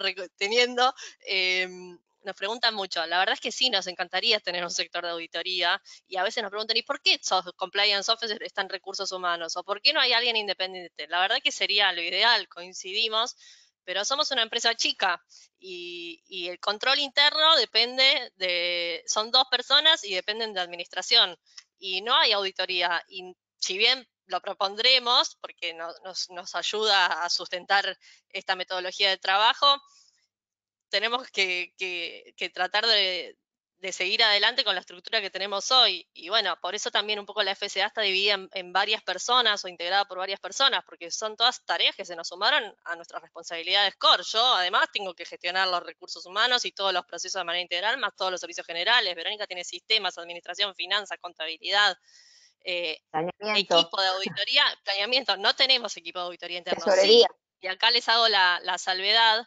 Tenemos mucho soporte de los socios. Tenemos una auditoría que hacen los socios de manera conjunta cada 2 años. Nos llega IPF, para INL y nos auditan todos los procesos de manera externa. Sí, como sí, para igual mitigar. déjame aclarar que, digamos, tenemos un equipo de chiquito igual, de control interno, no es auditoría interna, porque también es un equipo muy nuevito, digamos, está madurando, pero digamos, este equipo nos ayuda mucho, nos ha ayudado mucho en la revisión, digamos, muchos de los objetivos que pusimos los delegamos en el equipo de control interno, o sea, bueno, cumplimiento de procedimientos, bueno, todo esto va a ser parte del calendario de control interno, entonces, yo me gusta más llamarlo control interno más que auditoría interna, porque además no está enfocado solamente en la parte contable, sino en todos los procedimientos de la compañía. Entonces, control interno, no tanto tampoco en números, o sea, es como un mix, pero nos ayuda mucho, mucho en el control, digamos, en controlar que los procedimientos se cumplan. Así que, bueno, de momento contamos con ellos como soporte. Todavía no está el equipo maduro como para poder ponerlos a que sean ellos los que cumplan el rol de auditores internos. Okay. Bueno, y también para agregar algo ahí, perdón. Sí. Perdón. Mi nombre es Marta Monazzi, soy la codirectora que trabaja con Mariano. Me presento porque no me podía conectar para que me vieran esta mañana cuando él empezó.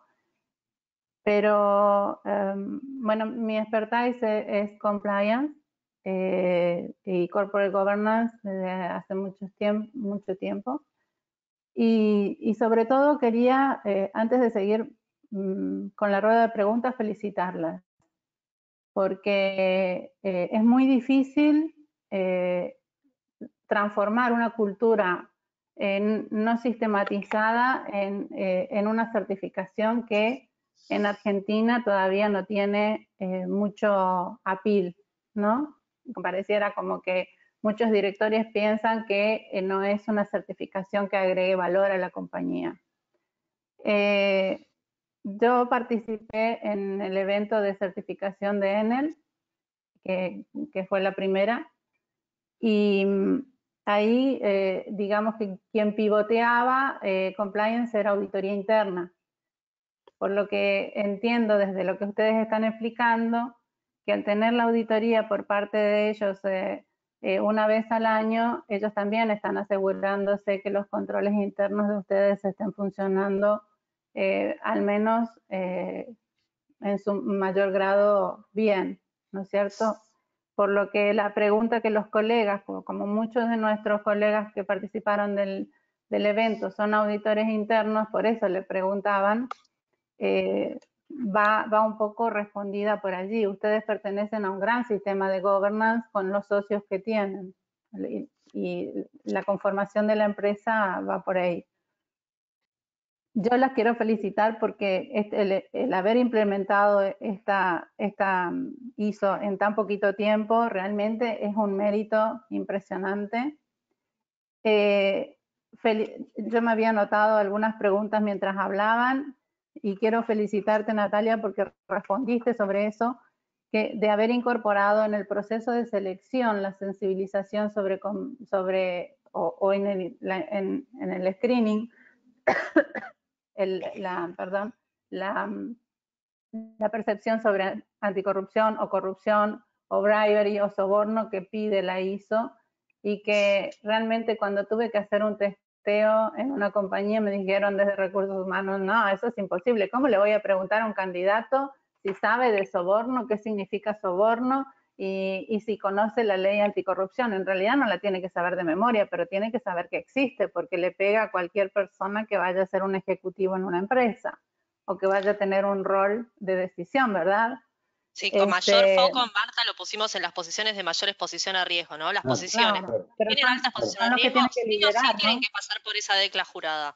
Quizás no es un líder de equipo, quizás es el jefe de mantenimiento, porque tiene mucho involucramiento en la certificación de bienes y servicios y en las contrataciones, o la responsable de medio ambiente y sostenibilidad que maneja donaciones junto conmigo.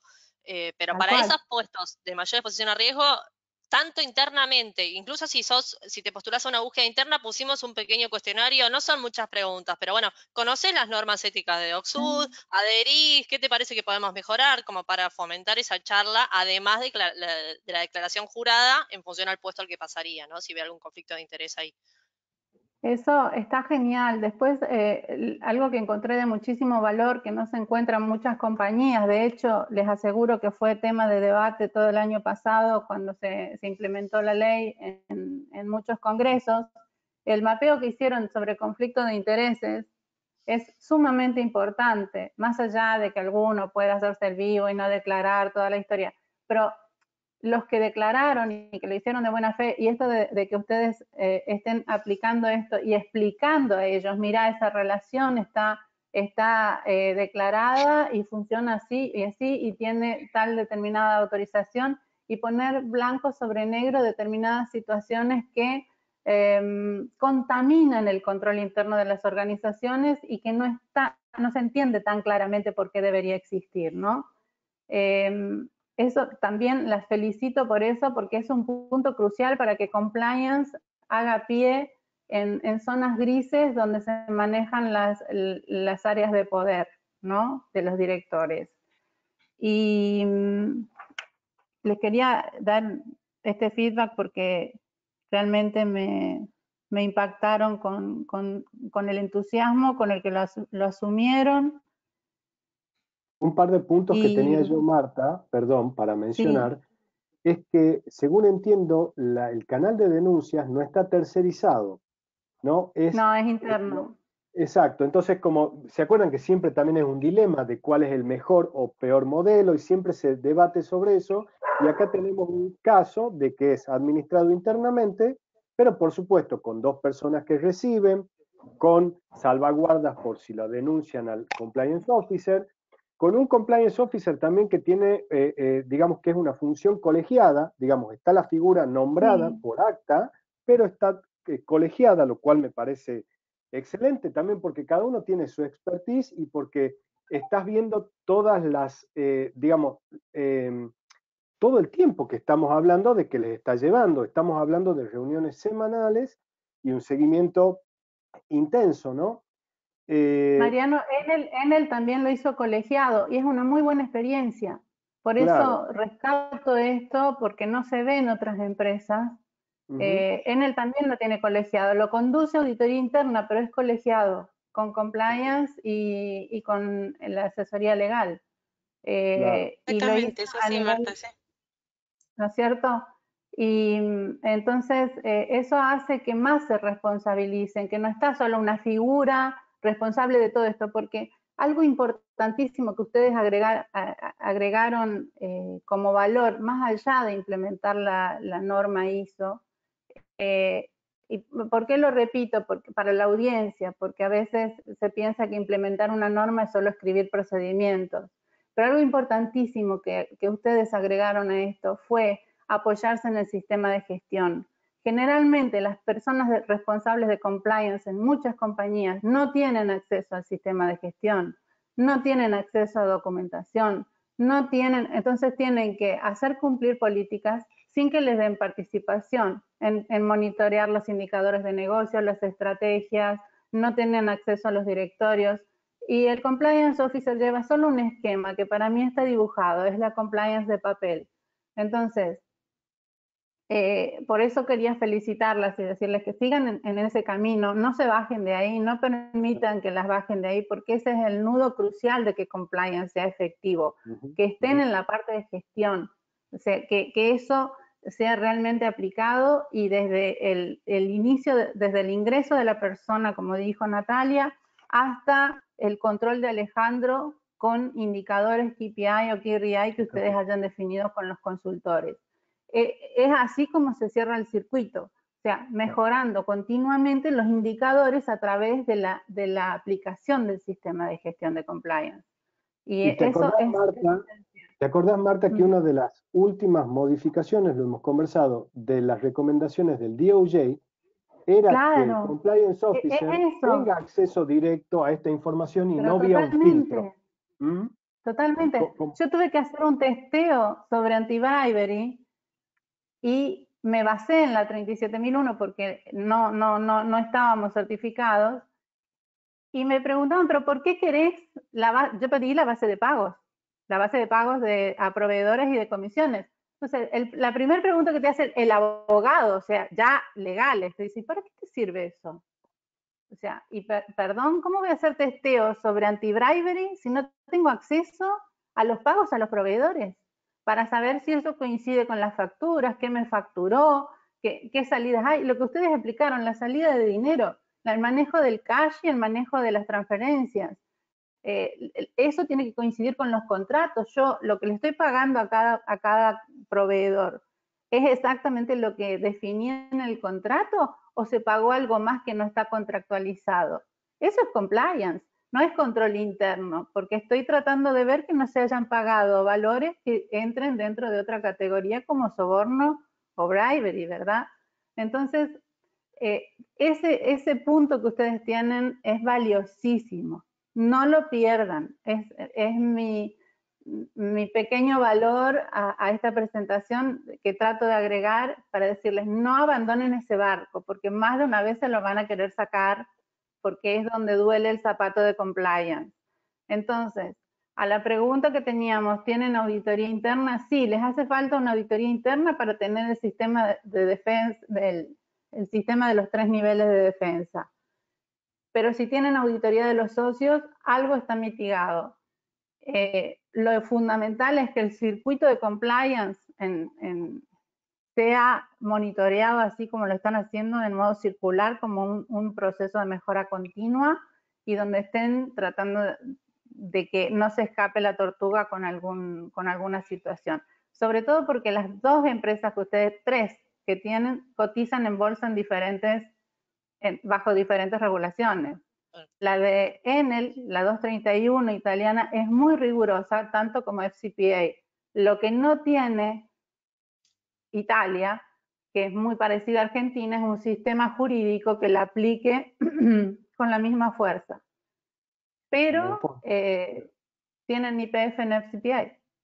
Entonces, se nivela. Pero realmente las quería felicitar por todo y decirles esto, ¿no?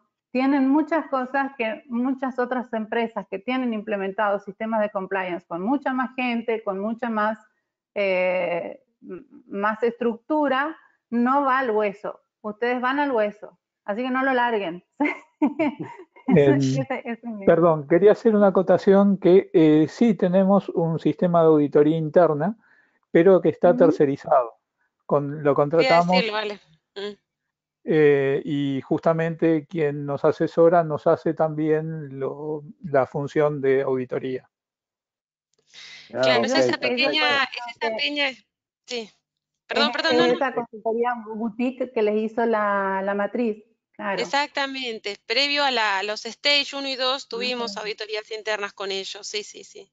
Pero yo lo que vos decías, Marta, que te agradezco, era querer agregar que yo creo que nuestro sistema funciona por lo que ya dijo Natalia, ¿no? Por el gran compromiso que hemos tenido de la alta dirección, de toda la gerencia y del directorio. Y fundamentalmente porque somos un órgano colegiado que cada una tiene a cargo de distintos temas y hay mucho compromiso de las principales áreas. Es decir, porque Verónica tiene a cargo la gerencia de administración y finanzas, pero entonces yo hago el contrato y Natalia ve el ingreso de gente, cómo se mueve con los gremios. O sea, es decir, hay mucho control cruzado, y de los pilares que tiene cada una, por ejemplo, a cargo la compañía, al ser una compañía tan chiquita, Verónica no salta diciéndome, al contrario, diciéndome, ¿cómo podés vos hincharme con que tenga que controlar los pagos? O sea, es decir, ella es la que dice, lo primero que tengo que hacer es controlar los pagos. Entonces, eso es la interacción que existe en nosotros.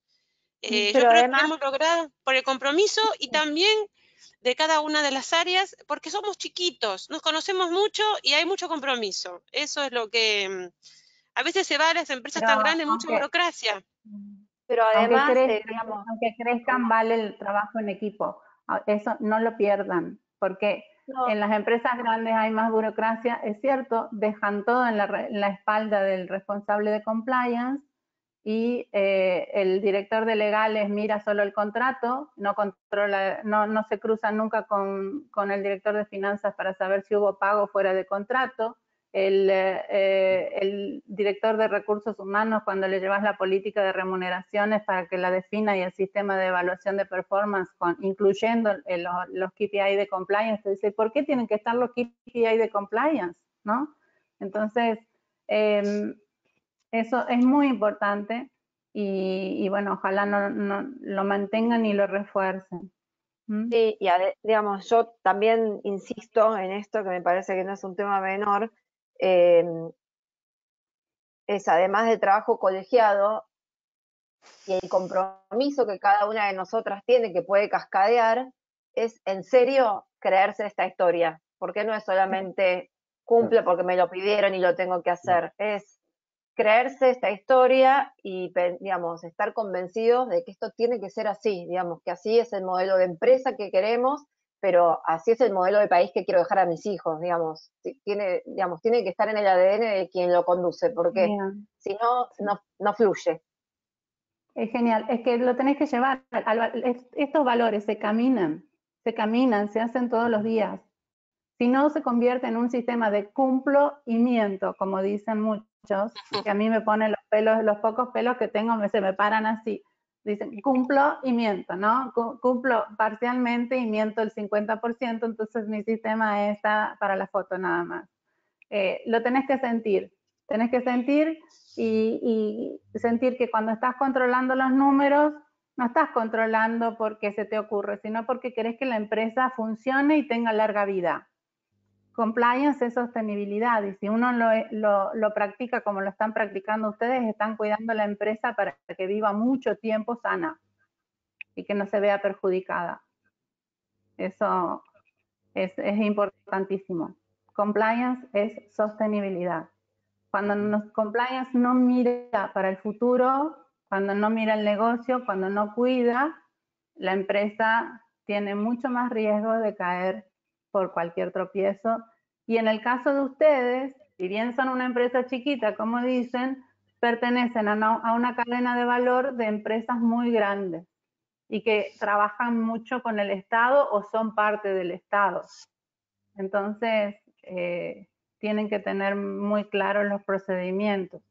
Y me imagino la dificultad que debe haber sido que ustedes obliguen a identificar las reuniones con funcionarios públicos.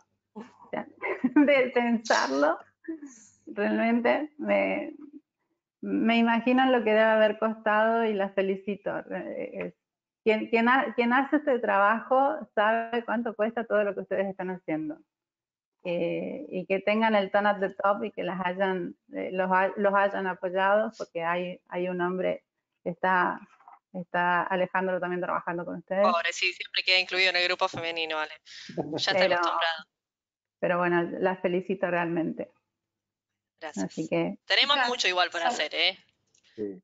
Lo importante es mantener. Siempre hay mucho, pero van bien, chicas, en un año han hecho un montón. Y lo que les estoy contando, yo soy directora del Club de Compliance Officer para la Asociación Argentina de Ética y Compliance. Conozco muchas empresas, muchos sistemas de compliance, muchos problemas que ellos llevan y que compartimos. Así que las invito también a que también por allí las hagamos escuchar para que contagien las buenas y sanas prácticas. Nada, era solo eso, Mariano. Me parece que la invitación vale oro para este club, para Por supuesto. para estar convencional. Quería sumar una pregunta. La verdad, felicitaciones, espectacular la charla, parecen especialistas en consultoría, así que Natalia, una genia, hablando un montón, las chicas, buenísimo. Yo tengo una consulta breve, ya es que estamos repasados de tiempo, pero respecto a costos, más allá de todo lo que dijeron, que obviamente concientiza de que es un desafío enorme subirse a este proyecto, ¿de qué costos estamos hablando monetarios, más allá del esfuerzo interno? Como para tener de referencia, si bien es algo que es buenísimo tener, ¿qué hay que tener en cuenta como para pensar en arrancar ponerse un objetivo de esta dimensión? Gracias.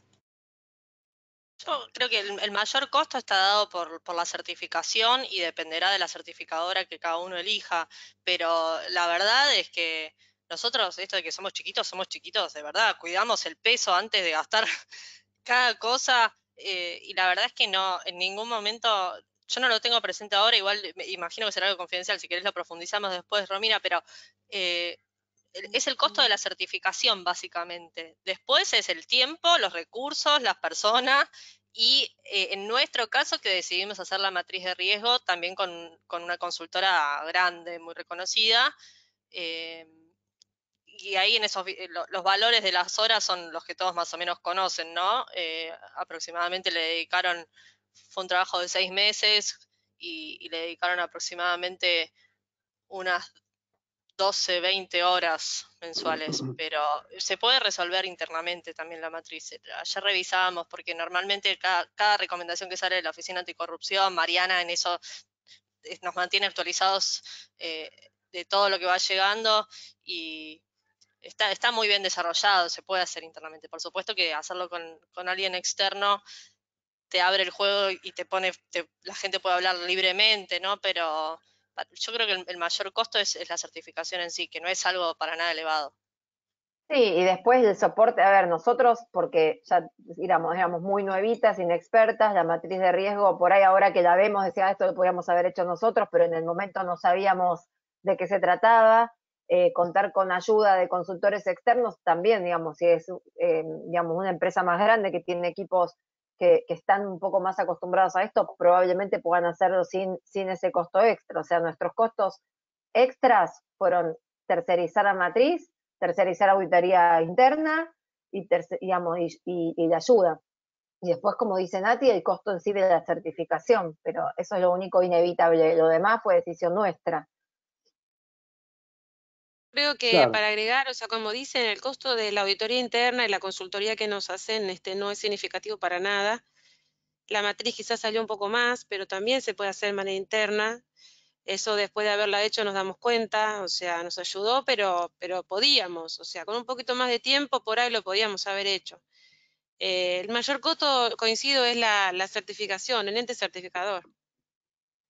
No, bueno, y ustedes es mostraron obvio. en una diapositiva, Mariana, que ya la han actualizado inclusive a la matriz. Entonces eso ya ha sido Trabajamos una tarea nosotros, exactamente. interna de ustedes. Yo, un Entonces, comentario que también claro.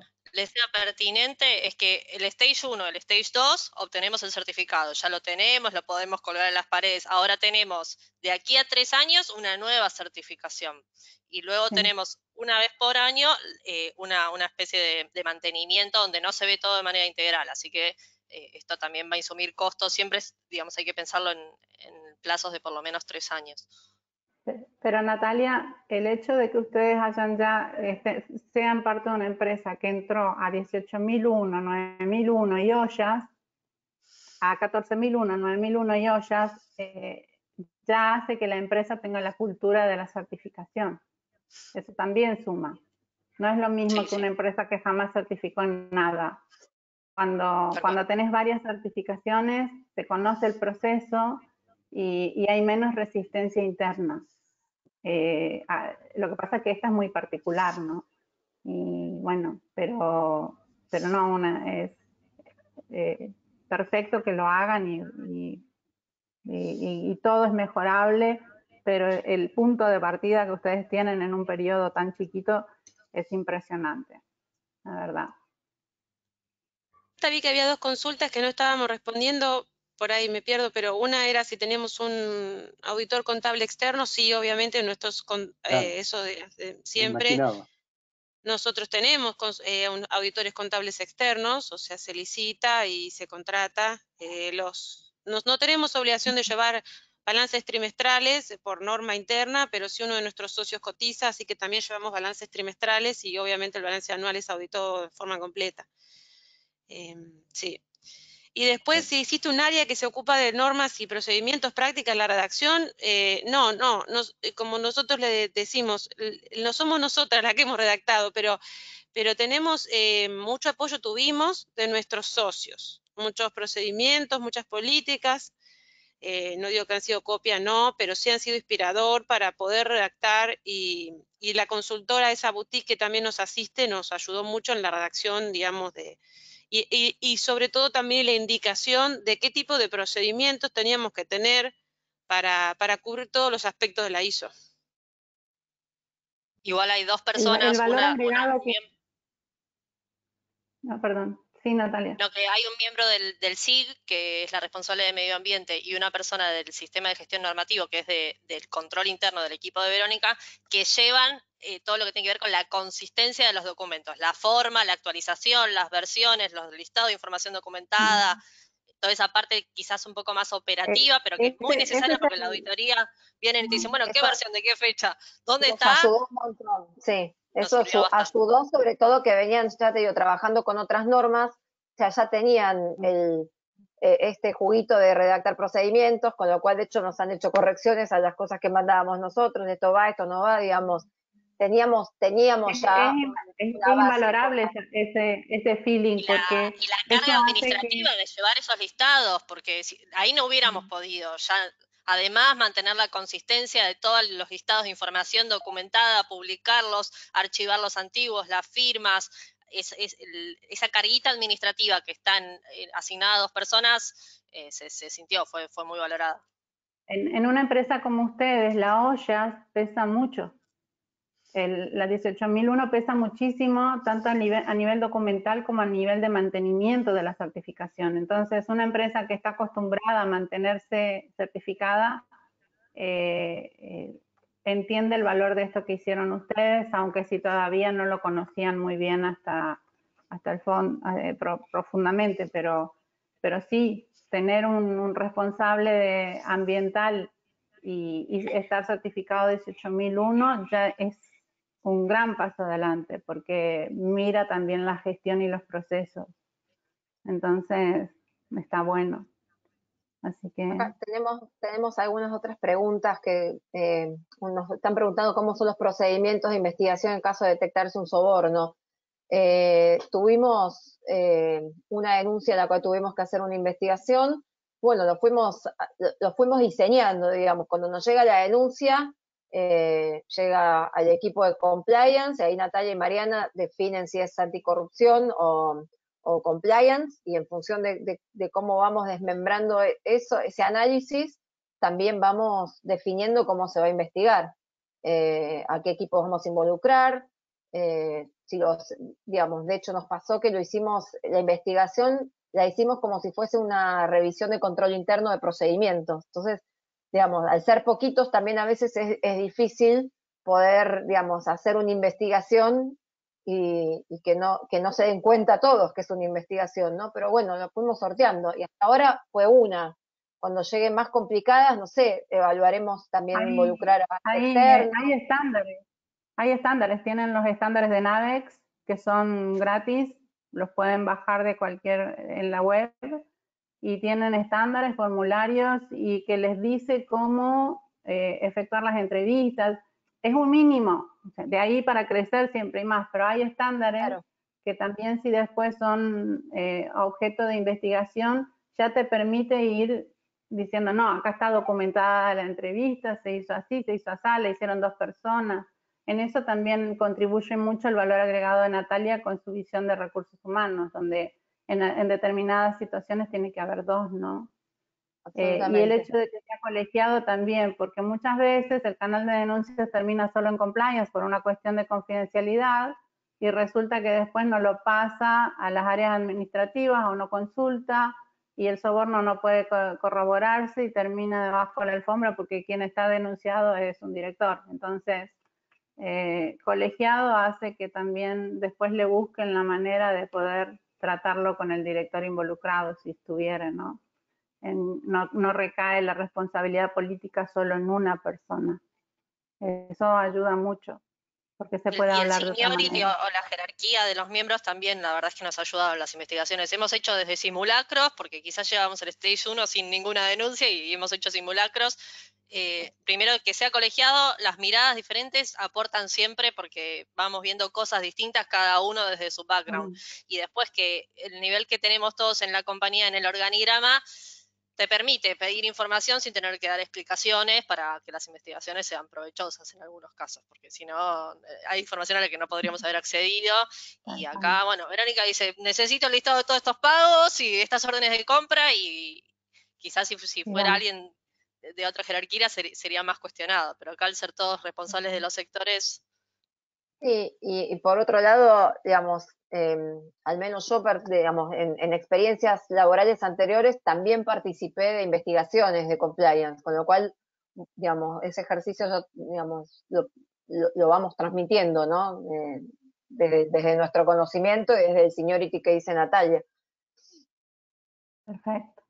Bueno, yo invito a los participantes, los poquitos que están quedando, porque se nos están yendo porque nos pasamos de tiempo, a que enciendan sus cámaras para poder despedir a las oradoras con un aplauso y saludarlos, los que puedan, los que quieran participar.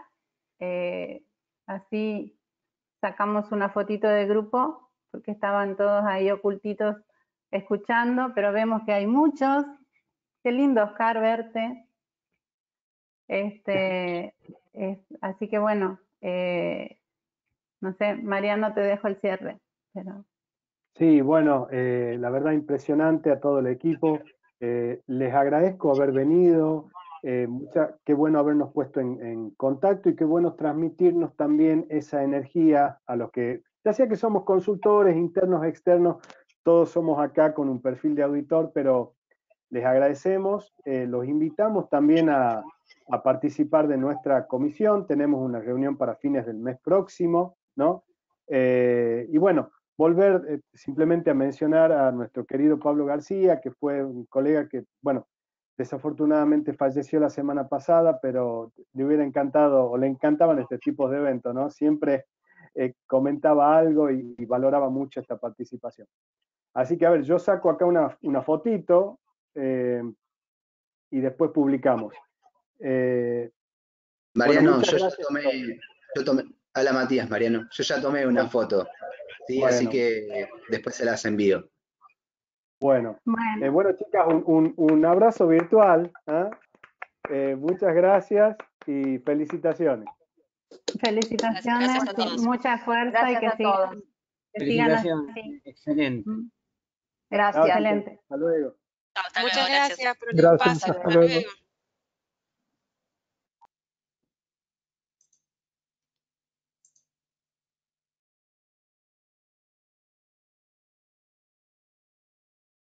Oscar Mayola, un abrazo, querido. Vamos. Abrazo, Oscar. Abrazo grande. Hablamos por privado, dale. Perfecto, Carcito, gracias. Abrazo. Abrazo grande. Gracias, Mónica, también,